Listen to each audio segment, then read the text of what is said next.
This is one of those watches, at least for me, that you kind of manage your expectations when it's on the way. But then it arrives, and you're surprisingly blown away by the great looks, the build quality, the specs, all for under $90. So almost a year later, is it still that great? You'll find out right now.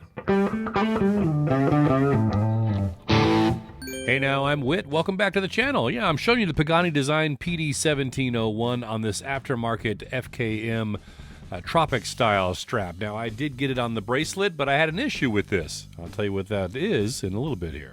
As always, let me give you the specs before we dive into this a little more. 42 millimeters in diameter. You've got a 47 millimeter lug-to-lug length, 20 millimeter lug width, and it's 14 millimeters thick from the bottom of the case back to the top of that domed sapphire crystal. It weighs about 150 grams on the supplied bracelet. You've got a stainless steel case with a linear brushing on the mid case and a polished chamfer, and then brushing again on the very top side just at those lugs. You've got a polished fixed bezel, and the bezel insert is ceramic. And there's a tachymeter scale on that fixed ceramic bezel. You've got a screw down crown, and the pushers are freestanding. They are not screwed down. Screw down case back, and 100 meters of water resistance. The movement inside is the Seiko Mechaquartz VK63. This is a quartz movement for the regular timekeeping and a mechanical module for the chronograph. So you see that fairly smooth sweeping chronograph seconds hand. That's about 5 ticks per second. It's got about a 2 to 3 year battery life depending on how often you use the chronograph. The accuracy is stated at plus or minus 20 seconds per month. Now, I hand timed this 28 entries across 331 days, and it came in at minus 0.0 seconds per day. Okay, now that you got the specs, let me lay into you my likes and dislikes. I'll start with the dislikes, and the first one's going to be the bracelet. Well, it's not what you think. This is actually a pretty decent bracelet. I don't know what you've heard about it, but it's a true 5-link bracelet. It's got solid end links, solid links, split pins for sizing. The clasp is signed on the brushed top side, double push button release to reveal that milled scissor clasp, and 3 micro adjusts. And it also has a diver's extension, if you will, but yes, that's right. This is to go over your spacesuit. Can you imagine one of these watches in space? So the edges are a little rough, but other than that, it's actually a pretty decent bracelet, I think. I mean, look at this articulation. It can just roll right into itself. It's pretty silky. It's nice. It's comfortable. They just put some cheap-ass spring bars in it, and I had a bear of a time getting it off of the watch, and then I couldn't get it back on. The spring bars were all bent, and I ended up replacing them, and it's still hard to put on. So I just have to choose when I want to put the bracelet on and just leave it on for a while. But I've had so much fun trying this thing on so many other straps that I haven't really missed the bracelet. I mean, the bracelet looks nice, right? But look at all the other straps that it looks great on, too. And the real kicker is when I put this Artem sailcloth strap on the watch, it just really kicked it up. I mean, the entire strap combination costs more than the watch, but hey, I'm not afraid to do that, man. It looks great, doesn't it? Now, the next gripe I have is the date window. So you see the number there is just not very bold.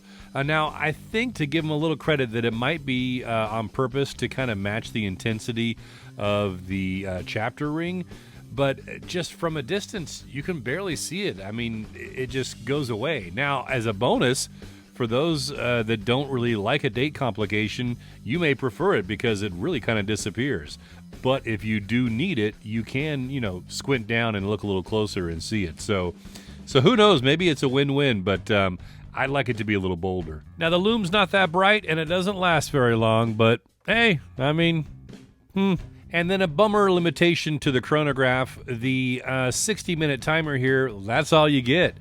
When it hits 60 minutes, the watch basically just stops and resets, and so you don't even have a chance to kind of in your head, think, okay, it's been an hour and 10 minutes, I'm in the second lap of that 60 minutes. No, it just stops and looks exactly like that. But as a bonus, I guess that's a good battery saving feature. And then the last bummer I have is the 24-hour sub-dial. That's really just a fancy AM/PM indicator.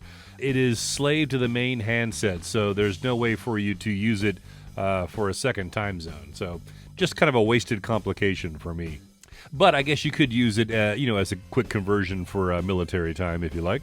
All right, now that we got all the bummers out of the way, let me drool over some things. First of all, just the overall looks and aesthetics of this case. I mean, this definitely looks like a watch much more expensive than it is.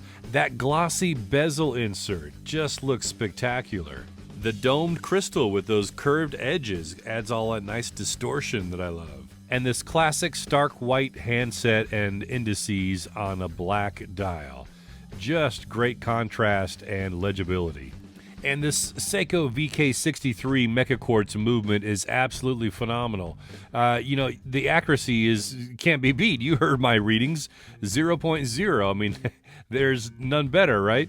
And then you still got that sweeping seconds of the chronograph hand, to get a little bit of that mechanical feel when you glance down at the watch. But it's definitely nice to have a grab-and-go piece that looks this great and is, super accurate. And I don't know if you've noticed it through this video, but that small seconds hand, yeah, it's hitting all its markers. And again, with this black dial, you can dress up or dress down this watch very easily. It looks great on so many straps. You can make it casual. You can put it back on that bracelet. Good luck. And, dress it up a notch. It just is very versatile, if you're, somebody who wants to change up your watch look a bunch. And the home run feature about this watch is the price. Under $90 US. I mean, come on. This is a stellar watch, especially at that price.